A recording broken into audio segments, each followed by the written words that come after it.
اکرمہ سے روایت ہے، انہوں نے بیان کیا کہ مجھ سے اور اپنے صاحبزادے علی سے ابن عباس رضی اللہ تعالیٰ عنہ نے کہا کہ ابو سعید خدری کی خدمت میں جاؤ اور ان کی احادیث سنو۔ ہم گئے، دیکھا کہ ابو سعید رضی اللہ تعالیٰ عنہ اپنے باغ کو درست کر رہے تھے۔ ہم کو دیکھ کر آپ نے اپنی چادر سنبھالی اور گوٹ مار کر بیٹھ گئے، پھر ہم سے حدیث بیان کرنے لگے۔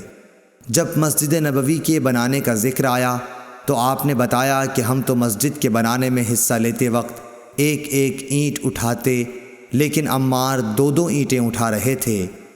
حضرت صلی اللہ علیہ وسلم نے انہیں دیکھا تو ان کے بدن سے مٹی جھاڑنے لگے اور فرمایا، افسوس عمار کو ایک باغی جماعت قتل کرے گی جسے عمار جنت کی دعوت دیں گے، اور وہ جماعت عمار کو جہنم کی دعوت دے رہی ہوگی۔